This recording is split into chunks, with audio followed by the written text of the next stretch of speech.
ಬೆಂಗಳೂರಿನ ಶಾಸಕನಾಗಿ ನನಗೆ ಒಂದಷ್ಟು ಸಮಸ್ಯೆಗಳು ಗೊತ್ತಿದೆ ಅಂತ ಹೇಳ್ತಾ ಇದ್ದಾರೆ. ಈಗಾಗಲೇ ಅಧಿಕಾರಿಗಳು ಕೇಳ್ತಾ ಇದ್ದಾರೆ ರಸ್ತೆ ಗುಂಡಿ ಸಮಸ್ಯೆ ಸಂಬಂಧಪಟ್ಟಂತೆ ಪರಿಹಾರನೇ ಇಲ್ವಾ? ಏನ್ ರಸ್ತೆ ಗುಂಡಿ ವಿಚಾರವಾಗಿ ಏನ್ ಮಾಹಿತಿ ಕೊಟ್ಟರು ಸರ್? ಇನ್ನು ಎಷ್ಟು ಬಾಕಿ ಇದೆ ಅನ್ನುವಂಥದ್ದು ಹೇಗೆ ನೀವು ಸಾಕಷ್ಟು ಚರ್ಚೆ ಮಾಡಿದೀರಾ, ನಾವು ಸಾಕಷ್ಟು ಚರ್ಚೆ ಮಾಡಿದೀವಿ. ಅದರಲ್ಲಿ ಹೊಸದಾಗಿ ಚರ್ಚೆ ಮಾಡೋದಕ್ಕೆ ನನ್ನ ಪ್ರಕಾರ ಏನು ಇಲ್ಲ. ಯಾಕಂದ್ರೆ ಸಮಸ್ಯೆ ನಿಮ್ಗೂ ಗೊತ್ತಿದೆ, ನಮಗೂ ಗೊತ್ತಿದೆ. ಡೈಲಿ ಚರ್ಚೆ ಸಾಕಷ್ಟು ಆಗಿದೆ. ಸೊ ನಾನು ಬೆಂಗಳೂರು ಶಾಸಕ ಆಗಿರೋದ್ರಿಂದ ಜನಗಳ ಭಾವನೆ ನಮಗೂ ಅರ್ಥ ಆಗೋದ್ರಿಂದ ನಾನು ಆ ವಿಷಯ ಅಧಿಕಾರಿಗಳಿಂದ ಕೇಳಿ ತಿಳ್ಕೊಳ್ಳುವಂತ ಅಷ್ಟೊಂದು ಅನಿವಾರ್ಯತೆನೂ ಕೂಡ ಇಲ್ಲ. ನೀವು ಆ ಮಾತನ್ನ ಒಪ್ತೀರಾ ಅಂತ ಅನ್ಕೊಳ್ತೇನೆ. ಯಾಕಂದ್ರೆ ನಾನು ಕೂಡ ಇಲ್ಲೇ ಶಾಸಕ ಆಗಿರೋದ್ರಿಂದ ಡೇ ಟು ಡೇ ನಾವು ಫೇಸ್ ಮಾಡ್ತೇವೆ. ಪರಿಹಾರ ಇದೆ. ಒಂದು ಪರಿಹಾರ, ಗುಂಡಿ ಬಿದ್ದಿರೋದನ್ನ ನಾವು ಮುಚ್ಚಬೇಕು. ಆ ಮುಚ್ಚೋದಿಕ್ಕೆ ಸಾಕಷ್ಟು ನಮ್ಮಲ್ಲಿ ಕಾರ್ಯಕ್ರಮಗಳಿದಾವೆ, ಅನುದಾನ ಇದೆ, ಇಲ್ಲ ಅಂತಲ್ಲ. ಆದ್ರೂ ಕೂಡ ಎಲ್ಲೋ ಒಂದ್ ಕಡೆಯಿಂದ ನಾವು ಗುಂಡಿ ಮುಚ್ಕೊಂಡು ಬಂದ್ರೆ ಇನ್ನೊಂದ್ ಕಡೆಯಿಂದ ಬಾಯಿ ತಕ್ಕೊಳ್ತಾನೆ ಇರ್ತೇವೆ. ಅದು ಒಂಥರ ಏನು ಬೆಂಗಳೂರಿನಲ್ಲಿ ರಸ್ತೆ ಗುಂಡಿಗಳು ಈ ಏನ್ ಹೇಳ್ತಾರೆ ಅಣಬೆ ತರ ಒಂದು ಪರಿಸ್ಥಿತಿ ಆಗ್ಬಿಟ್ಟಿದೆ.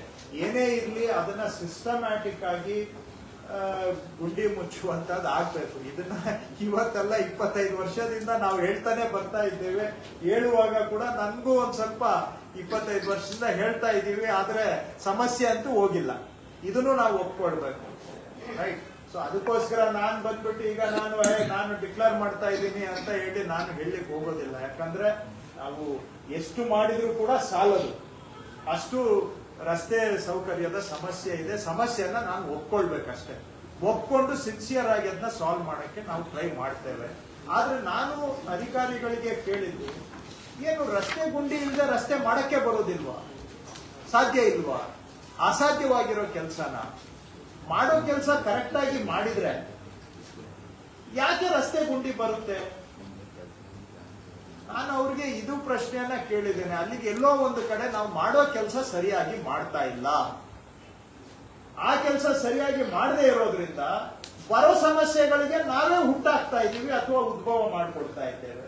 ಸೊ ಈ ರೀತಿಯಾಗಿ ಸಿಸ್ಟಮ್ ಅನ್ನ ಟೈಟನ್ ಮಾಡೋದ್ರ ಮುಖಾಂತರ ಬರೋ ಸಮಸ್ಯೆಗಳನ್ನು ತಪ್ಪಿಸುವಂತಹದ್ದು, ಪ್ರಿವೆನ್ಷನ್ ಕಡೆಗೂ ಕೂಡ ನಾವು ಗಮನ ಕೊಡಬೇಕಾಗುತ್ತೆ. ಸೊ ಎರಡೂ ಕಡೆ, ಒಂದು ಕಡೆ ಒಂದೇ ಇಂಥ ಸಮಸ್ಯೆಗಳು ರಿಪೀಟ್ ಆಗಬಾರ್ದು. ಆದಂತ ಸಂದರ್ಭದಲ್ಲಿ ಅದನ್ನ ಸ್ವಲ್ಪ ಜವಾಬ್ದಾರಿಯಿಂದ ಸಾಲ್ವ್ ಮಾಡಬೇಕು. ಎಷ್ಟು ಗುಂಡಿ ಇವೆ ಅಂತ ಮಾಮೂಲಿ ನೀವು ಲೆಕ್ಕ ಕೊಡ್ತೀವಿ, ನಾವು ಲೆಕ್ಕ ಕೊಡ್ತೀವಿ. ಆ ಲೆಕ್ಕ ಇಟ್ಕೊಂಡು ಆದ ತಕ್ಷಣ ಅಂತ ಹೇಳಿಲ್ಲ.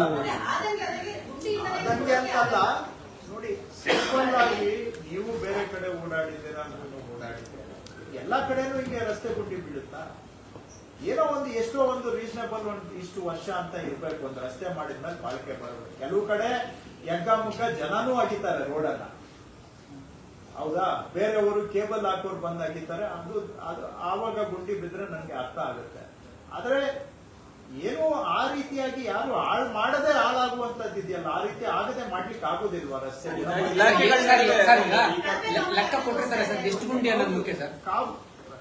ರಸ್ತೆ ಕಾಮಗಾರಿಗಳ ಗುಣಮಟ್ಟ ಸುಧಾರಣೆ ಆಗ್ಬೇಕು, ಅದೂ ಆಗ್ಬೇಕು. ಅದ್ರ ಜೊತೆಗೆ ಹಾಳಾದಾಗ ರಿಪೇರಿ ಮಾಡುವಂತದ್ದು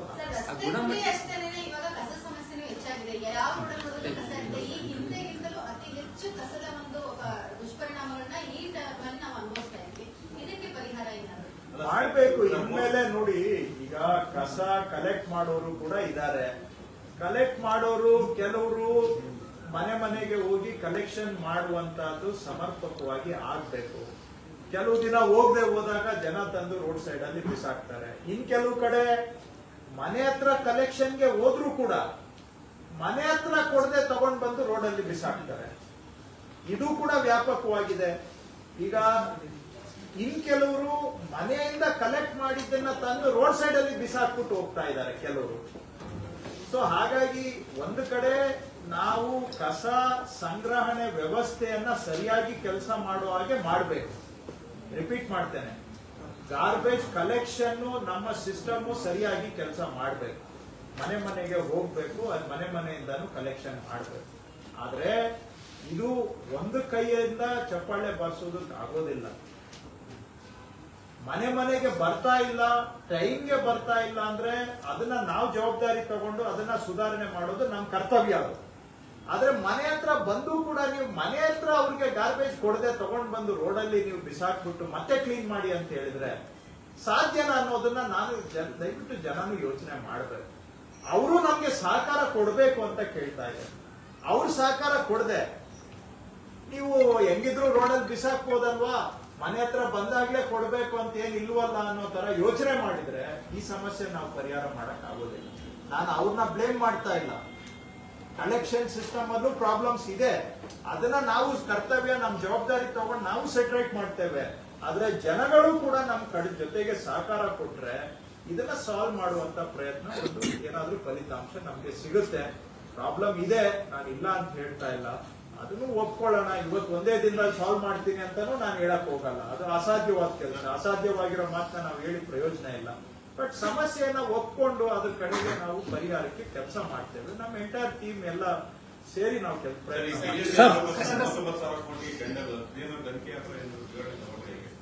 ಇಲ್ಲ, ಅದಕ್ಕೊಂದು ಗವರ್ಮೆಂಟ್ ಅಲ್ಲೇ ಈ ಟೆಂಡರ್ ಅನ್ನ ಎವ್ಯಾಲ್ಯೂಯೇಟ್ ಮಾಡ್ಲಿಕ್ಕೆ ಒಂದು ಉನ್ನತ ಅಧಿಕಾರಿಗಳ ಪರಿಶೀಲನಾ ಸಮಿತಿಯನ್ನ ಸರ್ಕಾರ ನೇಮಿಸಿದೆ. ಸೊ ವಿರೋಧ ಪಕ್ಷದವರಿಗೂ ಕೂಡ ಅದ್ರ ಬಗ್ಗೆ ಏನೇ ದೂರುಗಳಿದ್ರೆ ಆ ಪರಿಶೀಲನಾ ಸಮಿತಿಗೆ ನಮ್ಮ ಸರ್ಕಾರ ಕೊಟ್ರೇನು ನಾವು ಅದನ್ನ ಪರಿಶೀಲನಾ ಸಮಿತಿಗೆ ವಹಿಸಿ ಅವ್ರ ಕಡೆಯಿಂದ ಅವರು ಕೊಡುವಂತ ದೂರನ್ನು ಕೂಡ ನಾವು ಎವ್ಯಾಲ್ಯೂಯೇಷನ್ ಎಕ್ಸಾಮಿನೇಷನ್ ಮಾಡಿ ಅವ್ರದ್ದು ಏನಾದ್ರೂ ಹೇಳುವಂತ ಅದರಲ್ಲಿ ಸತ್ಯ ಇದ್ರೆ ಅದನ್ನ ಸರಿಪಡಿಸ್ಕೊಳ್ಳಿಕ್ಕೂ ಕೂಡ ನಾವು ತಯಾರಿದ್ದೇವೆ. ಎವ್ಯಾಲ್ಯೂಯೇಷನ್ ಕಮಿಟಿಯನ್ನ ಮಾಡಿದ್ದೇವೆ ಉನ್ನತ ಅಧಿಕಾರಿಗಳದ್ದು. ಅವರು ಮುಖಾಂತರ ಅದು ಎವ್ಯಾಲ್ಯೂಯೇಷನ್ ಆಗಿ ಅದರಲ್ಲಿ ಏನಾದ್ರೂ ಸರಿ ತಪ್ಪು ಇದ್ರೆ ಅವ್ರದ್ದು ವರದಿಯನ್ನ ತಗೊಂಡು ಮುಂದಿನ ಹೆಜ್ಜೆಯನ್ನ ಇಡ್ತೇವೆ. ಪರಿಶೀಲನಾ ಸಮಿತಿಗೆ ಗಮನದಲ್ಲಿ ಇಲ್ಲದೆ ಇರುವಂತ ವಿಷಯ ಏನಾದ್ರೂ ಇದ್ರೆ ವಿರೋಧ ಪಕ್ಷದವರು ಅದನ್ನ ನಮ್ಗಾದ್ರೂ ಕೊಡ್ಲಿ ಅಥವಾ ಸಮಿತಿಗೆ ನೇರವಾಗಿ ಆದ್ರೂ ಕೊಡ್ಲಿ, ಅವನ್ನು ಕೂಡ ನಾವು ಎಕ್ಸಾಮಿನ್ ಮಾಡ್ತೇವೆ. 30 ವರ್ಷ ಇರೋದಿನ 2 ವರ್ಷ ಮಾಡ್ತಿರೋ ಆಡಳಿತ ನೆಕ್ಸ್ಟ್ ಬೇರೆ ಬರ್ಬೋದು. ನೋಡಿ, ಬ್ಯಾಂಗ್ಳೂರು ನನ್ನ ಆಡಳಿತ 2 ಅಂತೇಳಿ ನಾನು ಅಷ್ಟಕ್ಕೆ ಸೀಮಿತವಾಗಿ ಯೋಚನೆ ಮಾಡಿನೇ ಈಗೆಲ್ಲ ಸಮಸ್ಯೆಗಳಾಗಿರೋದು. Long term thinking, long term vision ಇಲ್ಲದೆ ನೀವು ಬರೀ ಆವತ್ತಿನ ದಿನಕ್ಕೆ ತೇಪೆ ಹಾಕುವಂತ ಕೆಲಸ ಮಾಡಿದ್ರೆ, ತೇಪೆ ಹಾಕೋದ್ರಿಂದ ಯಾವ್ದಾದ್ರು ಮೂಲಭೂತ ಸಮಸ್ಯೆ ನೀವು ಪರಿಹಾರ ಮಾಡಕ್ ಆಗುತ್ತಾ? 30 ವರ್ಷ ಅಂತ ನೀವು ಹೇಳ್ಬೋದು, 15 ವರ್ಷ ಅಂತ ಇನ್ನೊಬ್ರು ಹೇಳ್ಬೋದು, ಇಲ್ಲ 45 ವರ್ಷ ಅಂತ ಮತ್ತೊಬ್ರು ಹೇಳ್ಬೋದು. ಯಾವ್ದು ಫೀಸಬಲ್ ಲಾಂಗ್ ಟರ್ಮ್ ಅಂತ ನೀವು ವಿಚಾರ ಮಾಡೋಣ. ಹಾಗಾದ್ರೆ ನಾನೇನು 5 ವರ್ಷಕ್ಕೆ ಅಂತ ನಾನೇನು ಟೆಂಡರ್ ತಗೊಂಡ್ ಬಂದಿದ್ದೀನ ಸರ್ಕಾರ ನಡೆಸಕ್ಕೆ? ನಾನು ಬೆಂಗಳೂರಿನ ಮೂಲಭೂತ ಸಮಸ್ಯೆಗಳನ್ನ ಪರಿಹಾರ ಮಾಡುವಂತ ದೀರ್ಘಾಲೋಚನೆ ಇರಬೇಕು ಸರ್ಕಾರದಲ್ಲಿ ಇರೋರ್ಗೆ. ನಿನ್ನೆ ಸಮಸ್ಯೆಗೆ ಇವತ್ತು ಪರಿಹಾರ ಕೊಡೋದು ನಾಳೆ ಆಗೋಷ್ಟೊತ್ತಿಗೆ ಸಮಸ್ಯೆನೇ ಬೇರೆ ಆಗಿರುತ್ತೆ ಅಂತ ಹೇಳಿದ್ರೆ ಎಲ್ಲ ನಾವು ಬರೀ ಅದು ಬೆಂಗಳೂರಲ್ಲಿ ಹಳೆ ಮಾತೊಂದು ಇದೆಯಲ್ಲ, ಹಳೆ ಕಲ್ಲು ಹೊಸ ಬಿಲ್ಲು ಅಂತ, ಇದೇ ಸಂಸ್ಕೃತಿ ಮುಂದುವರಿಸೋದಕ್ಕ ನಮ್ಮಂತವ್ರು ಇಲ್ಲಿ ಕೂತಿರೋದು. ಏನಾದ್ರೂ ಒಂದು ಲಾಂಗ್ ಟರ್ಮ್ ಅದನ್ನ ಎವ್ಯಾಲ್ಯೂಯೇಷನ್ ಮಾಡ್ಲಿ, ಅದನ್ನ ಯಾರು ಬೇಕಾದ್ರೂ ಸ್ಕ್ರೂಟನೈಸ್ ಮಾಡ್ಲಿ. ಈಗ ನಾವು ನಮ್ಮ ಸ್ಕ್ರೂಟಿನಿಗೆ ಮೀರಿದಂತ ವಿಷಯಗಳು ಯಾರ್ದಾದ್ರೂ ಗಮನದಲ್ಲಿದ್ರೆ ಅವರು ನೋಡಿ ಇಂತಿಂತ ಪಾಯಿಂಟ್ ಅಲ್ಲಿ ಎವ್ಯಾಲ್ಯೂಯೇಷನ್ ಮಾಡಿ ಅಂತ ಕೊಡಿ, ಅದನ್ನ ನಾವು ಎವ್ಯಾಲ್ಯೂಯೇಷನ್ ಮಾಡ್ತೇವೆ. ಯಾರು ಬೇಕಾದ್ರೂ ಸ್ಕ್ರೂಟನೈಸ್ ಮಾಡ್ಲಿ. ಯಾಕಂದ್ರೆ ಇದು ನಾವು ಮಾತಾಡ್ತಾ ಇರೋದು ಒಂದು ಸಾರ್ವಜನಿಕರ ವಿಷಯ, ಪಬ್ಲಿಕ್ ಇಶ್ಯೂ, ಇದು ಪಬ್ಲಿಕ್ ಪ್ರಾಬ್ಲಮ್. ಸೊಲ್ಯೂಷನ್ ಕೊಡ್ತಾ ಇರೋದು ಕೂಡ ಪಬ್ಲಿಕ್ ಎಕ್ಸ್ಚೆಕರ್ ಇಂದ ನಾವು ಸೊಲ್ಯೂಷನ್ ಕೊಡ್ತಾ ಇರುವಂತಹದ್ದು. ಸೊ ಎಲ್ಲರಿಗೂ ಸಲಹೆ ಸೂಚನೆ ಟೀಕೆ ಮಾಡ್ಲಿಕ್ಕೆ ಅವರಿಗೆ ಸ್ವಾತಂತ್ರ್ಯ ಇದೆ, ಅಧಿಕಾರ ಇದೆ, ಹಕ್ಕು ಇದೆ. ಆದ್ರೆ ಕನ್ಸ್ಟ್ರಕ್ಟಿವ್ ಆಗಿರ್ಬೇಕು ಅಂತ ನಾವು ಮನವಿ ಮಾಡ್ತಾ ಇದ್ದೇವೆ ಅಷ್ಟೇ. ಸುಮ್ನೆ ನೀವು 30 ವರ್ಷಕ್ಕೆ ಕೊಟ್ಟಿದ್ದೇ ತಪ್ಪು ಅಂತ ಹೇಳೋದಾದ್ರೆ ಅದು ಯಾವ ಆಧಾರದ ಮೇಲೆ ತಪ್ಪು ಅಂತ ಹೇಳ್ತೀರಾ? ಲಾಂಗ್ ಟರ್ಮ್ ಸೊಲ್ಯೂಷನ್ ಇರಬೇಕು. ಅವರು ಈಗ ಬರುವಂತವರು ಬಹುಶಃ ಒಂದು ಉದಾಹರಣೆ, ನಾನು ಇನ್ನೂ ಡೀಟೇಲ್ಸ್ಗೆ ಹೋಗಿಲ್ಲ, ಕ್ಯಾಬಿನೆಟ್ಗೆ ಬಂದಿತ್ತು, ಚರ್ಚೆ ಆಗಿದೆ, ನಿಮ್ಗೆ ಎಲ್ಲ ಗೊತ್ತಿರಬೇಕು ಅಂತ ನೀವು ಹೇಳಬಹುದು, ನಿಜ ನೀವು ಹೇಳುವಂತದ್ದಾದ್ರೂ ಕೂಡ ಡೀಟೇಲ್ಸ್ಗೆ ಇನ್ನ ಬರೋ ದಿನಗಳಲ್ಲಿ ನಾನು ಹೋಗ್ತೇನೆ. ಈಗ ಅವ್ರದೇ ಆದಂತ ಬಂಡವಾಳ ಹಾಕ್ಬೇಕಾಗುತ್ತೆ. ಅವ್ರದೇ ಆದಂತ ಬಂಡವಾಳ ಹಾಕುವಾಗ ಅದ್ರ ಮೇಲೆ ಎಷ್ಟು ದಿನಕ್ಕೆ ಅವ್ರ ಬಂಡವಾಳ ರಿಕವರ್ ಆಗುತ್ತೆ, ಎಲ್ಲಾ ಪ್ರಶ್ನೆಗಳು ಬರ್ತವೆ. ಸೀನಿಯರ್ ಆಫೀಸರ್ಸ್ ಕಮಿಟಿನೂ ಎವ್ಯಾಲ್ಯೂಯೇಟ್ ಮಾಡ್ಲಿ. ಅವ್ರು ಏನ್ ರಿಪೋರ್ಟ್ ಕೊಡ್ತಾರೆ ನೋಡೋಣ. ಅದರಲ್ಲಿ ಯಾವುದು ಸಮರ್ಥನೆ ಮಾಡಬಹುದಾದಂತ ವಿಷಯ ಇದೆ, ಸಮರ್ಥನೆ ಆಗದೇ ಇರುವಂತ ವಿಷಯ ಇದೆ. ಆಮೇಲೆ ನಿಮ್ಗೂ ಅದನ್ನ ಹಂಚ್ಕೊಳ್ತೇವೆ. ಅವರ ರಿಪೋರ್ಟ್ ಏನಿದೆ ಚರ್ಚೆ ಮಾಡೋಣ. ಸರ್ಕಾರ ಹಂತದಲ್ಲಿ ನಮ್ಮ ಇಲಾಖಾ ಹಂತದಲ್ಲಿ ಏನಾದ್ರು ತನಿಖೆ ಆಗುತ್ತೆ ಸರ್? ಸರ್ಕಾರ ಹಂತದಲ್ಲಿ ಪರಿಶೀಲನಾ ತಂಡ ಆಗ್ತಾ ಇದೆ, ಇಲಾಖೆ ಹಂತದಲ್ಲಿ ತಮ್ಮ ಇಲಾಖೆ ಹಂತದಲ್ಲಿ ಏನಾದ್ರು? ಈಗ ಇಂಡಿಪೆಂಡೆಂಟ್ ಆಗಿ ಈ ಇಲಾಖೆಗೆ ಸಂಬಂಧ ಇಲ್ಲದೆ ಇರುವಂತಹ ಮೇಲುಸ್ತುವಾರಿ ಸಮಿತಿಯಲ್ಲಿ ನಾವು ಮಾಡಿದ್ದೇವೆ. ಸೊ ಇಂಡಿಪೆಂಡೆಂಟ್ ಆಗಿ ಇರುತ್ತೆ. ಈಗ ನಾವು ಪ್ರಿಪೇರ್ ಮಾಡಿದ್ದು ಉದಾಹರಣೆ ಅಂದ್ರೆ GBA ಪ್ರಿಪೇರ್ ಮಾಡಿದ್ದ ಎಸ್ಟಿಮೇಟ್ ಅನ್ನ GBAನೇ ಎವ್ಯಾಲ್ಯೂಯೇಟ್ ಮಾಡಿದ್ರೆ ಅದರಲ್ಲಿ ಅವಾಗ ನೀವು ಹೇಳ್ತೀರಾ, ನೀವೇ ಮಾಡಿದವರು ನೀವೇ ಏನ್ ಎವ್ಯಾಲ್ಯೂಯೇಷನ್ ಮಾಡ್ತೀರಾ ಅಂತ ನೀವು ಕೇಳ್ತೀರಾ. ಹಾಗಾಗಿ ಈಗ ಒಂದು ಇಂಡಿಪೆಂಡೆಂಟ್ ಉನ್ನತ ಅಧಿಕಾರಿಗಳ ಸಮಿತಿಗೆ ವಹಿಸಿದ್ದೇವೆ. ಒಂದು 17% ಜಾಸ್ತಿ ಕೋಟ್ ಮಾಡಿದ್ದಾರೆ ಅನ್ನುವಂಥದ್ದು ಒಂದು. ಇನ್ನೊಂದು ಬ್ಲಾಕ್ ಲಿಸ್ಟ್ ಅಲ್ಲಿ ಆಗಿರುವಂತ ಆ ಒಂದು ಕಂಪನಿಯ ಸಿಸ್ಟರ್ ಕಂಪನಿಗೆ ಮತ್ತೆ ಟೆಂಡರ್ ಕೊಟ್ಟಿರುವಂತದ್ದು ಎಷ್ಟು ಸರಿ ಅನ್ನೋದು ಪ್ರಶ್ನೆ ಸರ್. ಈಗ ಎವ್ಯಾಲ್ಯೂಯೇಷನ್ ಕಮಿಟಿ ಅವರು ಅವರ ಪ್ರೊಸೀಡಿಂಗ್ಸ್ ಅನ್ನ ಮಾಡಿ ಅವರ ರೆಕಮೆಂಡೇಶನ್ಸ್ ಅಥವಾ ಅವರ ಸ್ಟಡಿ ರಿಪೋರ್ಟ್ ಅನ್ನ ಕೊಡ್ಲಿ, ಮತ್ತೆ ಮಾತಾಡೋಣ. ಇದ್ರ ಬಗ್ಗೆ ಏನು ಈ ಒಂದೇ ದಿನಕ್ಕೆ ಮುಗಿಯುವಂತ ವಿಷಯ ಅಲ್ಲ. ಇದೊಂದು ಪ್ರಮುಖ ವಿಷಯ ಆಗಿರೋದ್ರಿಂದ ಇವತ್ತಲ್ಲ ನಾಳೆ ಮತ್ತೆ ನಾವು ಚರ್ಚೆ ಮಾಡಲೇಬೇಕಾಗುತ್ತೆ. ನಿಮ್ ಜೊತೆನೂ ಚರ್ಚೆ ಮಾಡೋಣ. ಅವ್ರ ಕಮಿಟಿ ರಿಪೋರ್ಟ್ ಬರ್ಲಿ. ಅವರ ಕಮಿಟಿ ಹೆಸರಿಗೆ ಅಂಜುಮ್ ಪರ್ವೇಜ್ ಅವ್ರನ್ನ ಆ ಒಂದು ಕಮಿಟಿಗೆ ಮುಖ್ಯಸ್ಥರು ಮಾಡಿದ್ದು ಎಷ್ಟು ಸರಿ ಅನ್ನುವಂಥದ್ದು ಅದು ಸರಿಯಲ್ಲ ಅಂತ ಕೂಡ ಯಾಕೆ ಆ ತರದ ಒಂದು ಪ್ರಶ್ನೆ ಇದೆ. Senior officer, additional chief secretary rank officer, ಒಳ್ಳೆ ರೆಪ್ಯುಟೇಷನ್ ಇರ್ತಕ್ಕಂಥವ್ರು ಯಾರು ಮಾಡಿದ್ರು ನೀವು ಪ್ರಶ್ನೆ ಮಾಡ್ಬೋದು. ಅದೆಲ್ಲ ಸ್ವಾಭಾವಿಕವಾಗಿರುತ್ತೆ ಸರ್. ಈಗ ಈ ಖಾತೆ ಸಮರ್ಪಕವಾಗಿ ನಡೀತಾ ಇದೆ ಅಂತ ತಾವು ಹೇಳಿದ್ರೆ, ಆದ್ರೆ ಈ ಖಾತೆ ಕೆಲವು ಕಡೆ B2A ಅಪ್ಲೋಡ್ ಆಗ್ತಾ ಇಲ್ಲ ಬಹಳಷ್ಟು.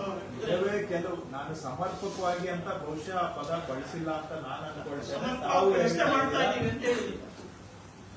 ಆ ಸಿಸ್ಟಮ್ ಅನ್ನ ತಗೊಂಡ್ ಬಂದಿದೀವಿ ಅಂತ ನಾನು ಹೇಳಿದ್ದು. ತಗೊಂಡ್ ಬಂದಿದ್ದೀವಿ. ದೇಶದಲ್ಲಿ ಬೆಸ್ಟ್ ಟಾಟಾ ಮ್ಯಾನೇಜ್ಮೆಂಟ್ ಸಿಸ್ಟಮ್ ಬೆಂಗಳೂರಿನಲ್ಲಿ ಇಂಟ್ರೊಡ್ಯೂಸ್ ಮಾಡಿದ್ದೇವೆ. ಅಲ್ಲಿಗೆ ಅದರಲ್ಲಿ ಏನೂ ಪ್ರಾಬ್ಲಮ್ಸೇ ಇಲ್ವಾ?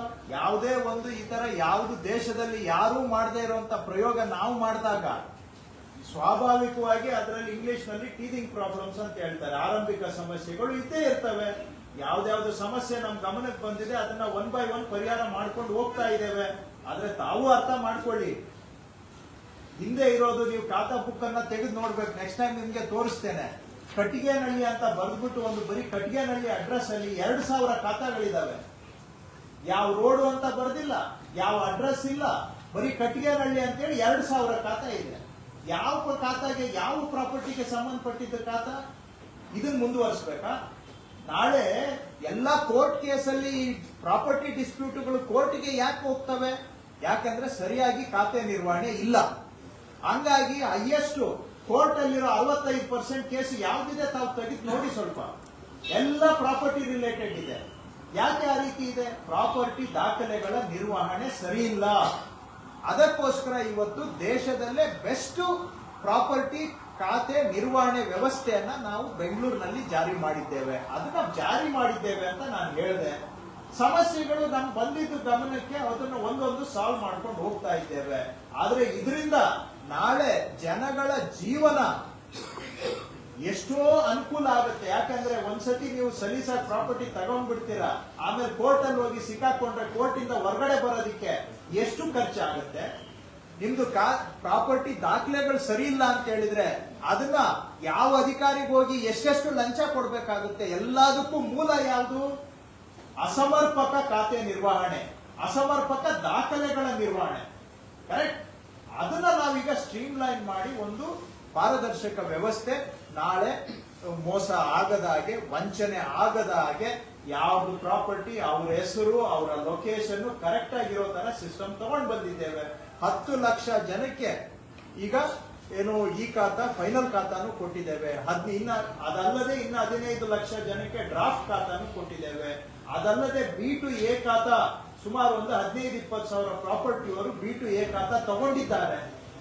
20,000 ಜನ ತಗೊಂಡಿದ್ದಾರೆ ಕುಟುಂಬಗಳು ಅಂತ ಹೇಳಿದ್ರೆ ಬೇರೆಯವ್ರಿಗೂ ತಗೊಳ್ಬಹುದು. ಹಾಗಾದ್ರೆ ಸಮಸ್ಯೆನೇ ಇಲ್ವಾ ಅಂತ ನಾನು ಹೇಳ್ತಾ ಇದ್ದೆ. ಇರುತ್ತೆ 5%, 10%, 20% ಪ್ರಾಬ್ಲಮ್ ಇರುತ್ತೆ. ಅದನ್ನು ಕೂಡ ಸಾಲ್ವ್ ಮಾಡೋಣ. ಯಾವ ನಮ್ ಜವಾಬ್ದಾರಿ, ನಾವು ಕೂತಿರೋದೇ ಅದಕ್ಕೆ ಸಾಲ್ವ್ ಮಾಡೋಣ. ಹಾಗಂತೇಳಿ ದಯವಿಟ್ಟು ನಾನು ನಿಮ್ಗೆ ರಿಕ್ವೆಸ್ಟ್ ಮಾಡು, ಟೀಕೆ ಮಾಡಿ, ನೀವಿರೋದು ಟೀಕೆ ಮಾಡೋದಿಕ್ಕೆ. ಆದ್ರೆ ಇಡೀ ದೇಶದಲ್ಲಿ ಗೋಲ್ಡ್ ಸ್ಟ್ಯಾಂಡರ್ಡ್ ಆಸ್ತಿಗಳ ದಾಖಲೆ ನಿರ್ವಹಣೆ ನಾವು ತಗೊಂಡು ಬಂದಿದ್ದೇವೆ. ಇದರಿಂದ ಎಷ್ಟು ಭವಿಷ್ಯದಲ್ಲಿ, ಇವತ್ತು ನೀವು ಹೇಳ್ಬೋದು ಭ್ರಷ್ಟಾಚಾರ ಇವತ್ತು ಇದೆ ಅಂತ, ಭವಿಷ್ಯದಲ್ಲಿ ಈ ಸಿಸ್ಟಮ್ ಇಂದ ಎಷ್ಟು ಭ್ರಷ್ಟಾಚಾರ ಕಡಿಮೆ ಆಗುತ್ತೆ ಅನ್ನೋದನ್ನು ದಯವಿಟ್ಟು ಅರ್ಥ ಮಾಡ್ಕೊಳ್ಳಿ. ಇದರಿಂದ ಎಷ್ಟು ಲಿಟಿಗೇಷನ್ ಕಡಿಮೆ ಆಗುತ್ತೆ ಅನ್ನೋದನ್ನು ಅರ್ಥ ಮಾಡ್ಕೊಳ್ಳಿ. ಅದರಿಂದ ಜನಕ್ಕೆ ಎಷ್ಟು ಉಳಿಯುತ್ತೆ ದುಡ್ಡು, ನೆಮ್ಮದಿ ಎಷ್ಟು ಸಿಗುತ್ತೆ ಅನ್ನೋದು ಅರ್ಥ ಮಾಡ್ಕೊಳ್ಳಿ. ಎಲ್ಲಾದ್ರೂ ಸೇರಿಸಿ ವಿಚಾರ ಮಾಡಿ ಅಂತ ನಿಮ್ಮಲ್ಲಿ ಮನವಿ. ಸರ್, ನಿಮ್ಮ ಕನಿಷ್ಠ ಸಮಸ್ಯೆ ಇದೆ ಸರ್. BTI ಖಾತೆ ಪರಿವರ್ತನೆ ಮೊದಲು 5% ಮಾಡಿದ್ರು. 5% ಮಾಡಿದಾಗ 2,000 ಜನ ಅರ್ಜಿ ಹಾಕಿದ್ರು ಸರ್. ಆ 2,000 ಈಗ 2% ಇಳಿಕೆ ಮಾಡಿದ್ದಾರೆ. ಆ 2% ಅವ್ರು ಮಾಡ್ಕೊಡ್ತಾರೆ ಸರ್. ಅವ್ರಿಗೆ 5% ಕಟ್ಟಬೇಕು ಅಂತ ಹೇಳಿ ಹೇಳ್ತಾ ಇದ್ದಾರೆ. ಡಿಸ್ಕೌಂಟ್ ಅವ್ರು ವಾಪಸ್ ಕೊಡ್ತಾ ಇಲ್ಲ ಅಮೌಂಟ್. ಇವತ್ತು ಡೀಟೇಲ್ ಹೋಗಿಲ್ಲ, ಒಂದು 2-3 ದಿನದಲ್ಲಿ ಡೀಟೇಲ್ ರಿವ್ಯೂ ಮಾಡಿ ಅದ್ರ ಬಗ್ಗೆ ಕ್ಲಾರಿಟಿ ಕೊಡ್ತೇವೆ. ಸರ್ ನಿಮ್ಮ ಕನಸಿನ ಬೆಂಗಳೂರು ಹೆಂಗಿರ್ಬೇಕು ಸರ್? ಈಗ DK ಶಿವಕುಮಾರ್ ಕೂಡ ಏನೇನು ಹಾಕೊಂಡಿದ್ರು, ನಿಮ್ದು ಏನಿದೆ ಸರ್? ಅಲ್ಲ, ನಂದು ಆಗ್ಲೇ ಹೇಳಿದ್ದನ್ನ ರಿಪೀಟ್ ಮಾಡ್ತೇನೆ. ಒಂದೊಂದ್ಸತಿ ಏನಪ್ಪ ಇವರು ಹೇಳಿದ್ನೇ ಹೇಳ್ತಾರೆ ಅಂತ. ನಿಮ್ದೇ ಒಂದು ಇದಿರುತ್ತಲ್ಲ ನೋಡಿ, ಇಲ್ಲಿ ಏನಿಲ್ಲ, ನಂದು ಸಿಂಪಲ್. ವಾಸ ಮಾಡೋ ಜನಗಳ ಜೀವನ ಗುಣಮಟ್ಟ ಸುಧಾರಣೆ ಆಗ್ಬೇಕು. Yes, Bengaluru world class city ಆಗ್ಬೇಕು ಅಂತ ನನ್ಗೂ ಆಸೆ. ಆದ್ರೆ ಅದನ್ನ ಹೇಳೋದ್ರ ಜೊತೆಗೆ ನನ್ಗೆ ಪ್ರಯಾರಿಟಿ ಯಾರು ಅಂದ್ರೆ ಇಲ್ಲಿ ವಾಸ ಮಾಡೋ 1.5 ಕೋಟಿ ಜನ ನನ್ನ ಪ್ರಯಾರಿಟಿ. ಅವರ ಡೇ ಟು ಡೇ ಲೈಫ್ ಸುಧಾರಣೆ ಆಗ್ಬೇಕು. ಅದ್ ಹೇಗಾಗ್ಬೇಕು ಅಂದ್ರೆ ಅದಕ್ಕೆ ಮತ್ತೆ 10 ಎಕ್ಸ್ಪ್ಲನೇಷನ್ ಬರುತ್ತೆ. ಆದ್ರೆ ಸಿಂಪಲ್ 1 ಲೈನ್ ಅಲ್ಲಿ ನಿಮ್ಗೆ ಉತ್ತರ ಕೊಡ್ಬೇಕು ಅಂದ್ರೆ ಕ್ವಾಲಿಟಿ ಆಫ್ ಲೈಫ್ ಇಲ್ಲಿ ವಾಸ ಮಾಡೋ ಜನಗಳು ಇಂಪ್ರೂವ್ ಆಗಿದೆ. ಸರ್, ಈಗ ಮಳೆಗಾಲ ದೇಶಕ್ಕೆ ಬೇಕಾಗಿರೋ ನಗರ ಅಂತ ಹೇಳಿದ್ದಾರೆ. ದೇಶಕ್ಕೆ ಬೇಕಾಗಿರೋ ನಗರದಲ್ಲಿ ಈಗಾಗಲೇ ಸಾಕಷ್ಟು ಜನ, ಈಗ ಎಸ್ ಎಂ ಕೃಷ್ಣ ಕಾಲದಲ್ಲಿ ಐಟಿಬಿಟಿ ಎಷ್ಟು ಭೂಮಾಗಿ ಇಂಪ್ರೂವ್ ಆಯ್ತು. ಆದ್ರೆ ಈಗ ಸಾಕಷ್ಟು ಜನ ಐಟಿಬಿಟಿ ಅವರು ವಾಪಸ್ ಹೋಗ್ತಾ ಇದ್ದಾರೆ. ದಿನ ಬೆಳಗ್ಗೆ ಐಟಿಬಿಟಿ ಪೀಪಲ್ಸ್ ಮಾಡ್ತಾರೆ. ನೋಡಿ, ನಮ್ಗೆ ಒಂದು ಫ್ಯಾಕ್ಟ್ ಇಟ್ಕೊಂಡು ಮಾತಾಡಿ. ಇವತ್ತಿಗೂ ಕೂಡ ಬ್ಯಾಂಗ್ಳೂರ್ನಲ್ಲಿ ಮತ್ತು ಬ್ಯಾಂಗ್ಳೂರ್ ಸುತ್ತ ಇರುವಷ್ಟು ರಿಯಲ್ ಎಸ್ಟೇಟ್ಗೆ ಡಿಮ್ಯಾಂಡ್ ಎಲ್ಲೂ ಕೂಡ ಇಲ್ಲ. ಬೇಕಾದ್ರೆ ನೆಕ್ಸ್ಟ್ ಟೈಮ್ ಪ್ರೆಸ್ ಮೀಟ್ ಮಾಡಿದಾಗ ಡೇಟಾ ತಗೊಂಡು ಮಾತಾಡ್ತೀನಿ. ಇವತ್ತು ಅದಕ್ಕೆ ನಾನು ಪ್ರಿಪೇರ್ ಡೇಟಾ ನನ್ನ ಫಿಂಗರ್ ಟಿಪ್ಸ್ ಅಲ್ಲಿ ಇಲ್ಲ ಇವತ್ತು. ಅಷ್ಟೇ ಹೈಯೆಸ್ಟ್ ಸೇಲ್ಸ್ ಆಗ್ತಾ ಇರೋದು ರಿಯಲ್ ಎಸ್ಟೇಟ್ ಬ್ಯಾಂಗ್ಳೂರಲ್ಲಿ. ಕಮರ್ಷಿಯಲ್ ಸ್ಪೇಸ್ ಡಿಮ್ಯಾಂಡ್ ಇರೋದು ಬ್ಯಾಂಗ್ಳೂರ್ನಲ್ಲಿ. ಯಾವ ರಿಯಲ್ ಎಸ್ಟೇಟ್ ಡೆವಲಪರ್ಗೆ ಮಾತಾಡಿ Bengaluru is the best market ಅಂತ ಹೇಳ್ತಾರೆ. ಯಾಕೆ ಅವ್ರದ್ದು ಹೇಳ್ತಾ ಇದ್, ನಾನೇನೋ ಕೇಳಿದ್ರೆ ನೀವೇನೋ ಹೇಳ್ತಾ ಇದ್ದೀರಲ್ಲ ಅಂತ ನೀವು ಅನ್ಕೊಳ್ಬಹುದು. ಯಾಕೆ ಅವ್ರದ್ದು ಉದಾಹರಣೆ ಕೊಡ್ತಾ ಇದ್ದೀನಿ ಅಂದ್ರೆ, ಎಷ್ಟು ಡಿಮ್ಯಾಂಡ್ ಇದೆ ಅನ್ನೋದಕ್ಕೆ ಯಾವಾಗ ಕಾಣುತ್ತೆ ನಮ್ಗೆ ರಿಯಲ್ ಎಸ್ಟೇಟ್ ಮಾರ್ಕೆಟ್ ಅಲ್ಲಿ ಟ್ರಾನ್ಸಾಕ್ಷನ್ಸ್ ಎಷ್ಟಿದೆ, ಡಿಮ್ಯಾಂಡ್ ಎಷ್ಟಿದೆ, ಅದನ್ನ ನೋಡಿದಾಗ ನಮ್ಗೆ ಗೊತ್ತಾಗುತ್ತೆ ಡಿಮ್ಯಾಂಡ್ ಇದೆಯಾ ಇಲ್ವಾ ಅಂತ. ಎಲ್ಲಾ ನಗರಗಳಿಗಿಂತೂ ಹೆಚ್ಚು ಬೇಡಿಕೆ ಬ್ಯಾಂಗ್ಳೂರ್ನಲ್ಲಿ ಇದೆ. ಮಾಡ್ತಾರೆ ಬ್ಯಾಂಗ್ಳೂರ್ನಲ್ಲಿ. ಎಲ್ಲರಿಗೂ ವಾಕ್ ಸ್ವಾತಂತ್ರ್ಯ ಬೇರೆ ಕಡೆಗಿಂತ ಹೆಚ್ಚು ವಾಕ್ ಸ್ವಾತಂತ್ರ್ಯ ಬೆಂಗಳೂರಿನಲ್ಲಿದೆ. ಅಷ್ಟೇ ಅಲ್ಲ, ಅವರ ವಾಕ್ ಸ್ವಾತಂತ್ರ್ಯವನ್ನ ಗೌರವಿಸುವಂತಹ ವ್ಯವಸ್ಥೆ ಬೆಂಗಳೂರಿನಲ್ಲಿದೆ. ಅವರು ಟ್ವೀಟ್ ಮಾಡಿದ್ದನ್ನ ನಾವು ತಕ್ಷಣಕ್ಕೆ ರಿಯಾಕ್ಟ್ ಮಾಡದೇ ಇರಬಹುದು, ಆದ್ರೆ ಅವ್ರು ಟ್ವೀಟ್ ಮಾಡಿದ್ದನ್ನು ಕೂಡ ನಾವು ಗಮನಕ್ಕೆ ತಗೊಂಡು ಪಾಲಿಸಿ ಮೇಕಿಂಗ್ ಅಲ್ಲಿ ಅವ್ರಿಗೂ ಕೂಡ ನಾವು ಅವರ ಧ್ವನಿಯನ್ನ ಕೇಳಿಸ್ಕೊಳ್ತೇವೆ. ಆ ವಾತಾವರಣ ಇರೋದು ಬೆಂಗಳೂರಿನಲ್ಲಿ. ಹಂಗಾಗಿ ಸ್ವಾಭಾವಿಕವಾಗಿ ಜನ ಇಲ್ಲಿ ಪ್ರತಿಕ್ರಿಯೆ ಕೊಡೋದು ಜಾಸ್ತಿ. ಒಂದು ಸಣ್ಣ, ಈಗ ಬೇರೆ ನಗರಗಳಲ್ಲಿ ಏನು ಹೆಚ್ಚು ಕಡಿಮೆ ಇಲ್ವಾ? ಹಾಗಾದ್ರೆ ಅಲ್ಲಿ ಸಮಸ್ಯೆಗಳಿಲ್ವಾ? ನಾನು 1-2 ನಗರಕ್ಕೆ ಓಡಾಡಿದ್ದೀನಿ, ಕೆಲಸದ ಮೇಲೆ ಡೆಲ್ಲಿಗೆ ಹೋಗ್ತೀನಿ, ಅಲ್ಲೂ ಕೂಡ ಟ್ರಾಫಿಕ್ ಜಾಮ್ ಇರುತ್ತೆ. ಆದ್ರೆ ಅಲ್ಲಿ ಇದೆ, ಇಲ್ಲಿ ಇರ್ಬೇಕು ಅಂತ ನಾನು ಜಸ್ಟಿಫೈ ಮಾಡ್ತಾ ಇಲ್ಲ. ಆದ್ರೆ ಇಲ್ಲಿ ಆಗುವಷ್ಟು ಚರ್ಚೆ ಬೇರೆಲ್ಲೂ ಕೂಡ ಆಗೋದಿಲ್ಲ. ಇದನ್ನು ನಾವು ಗಮನದಲ್ಲಿ ಇಟ್ಕೊಳ್ಳೋಣ. ಇವತ್ತು ಈ ನಗರೀಕರಣ ಇದೆಯಲ್ಲ, ಅರ್ಬನೈಸೇಷನ್, ಇಡೀ ಭಾರತ ದೇಶದ ಸಮಸ್ಯೆ. ಎಲ್ಲಾ ಕಡೆನೂ ಫೇಸ್ ಮಾಡ್ತಾ ಇದ್ದೇವೆ, ಬೆಂಗಳೂರಿನಲ್ಲೂ ಫೇಸ್ ಮಾಡ್ತಾ ಇದ್ದೇವೆ. ಹಾಗಂತೇಳಿ ನಾನು ಜಸ್ಟಿಫೈ ಮಾಡ್ತಾ ಇಲ್ಲ. ಇದು ಒಂದು ಸವಾಲು. ನನ್ನ ಪ್ರಕಾರ ನಗರೀಕರಣ ಒಂದು ಸವಾಲು. ಇದಕ್ಕೆ ಪರಿಹಾರ ಕಂಡುಕೊಳ್ಳುವಂತ ಪ್ರಯತ್ನ ನಾವೆಲ್ಲ ಮಾಡಿ. ಹೆಚ್ಚಿನ ವಿಡಿಯೋಗಳಿಗೆ ಪ್ರತಿಧ್ವನಿ ಯೂಟ್ಯೂಬ್ ಚಾನೆಲ್ ಸಬ್ಸ್ಕ್ರೈಬ್ ಮಾಡಿ, ಬೆಲ್ ಐಕಾನ್ ಕ್ಲಿಕ್ ಮಾಡಿ.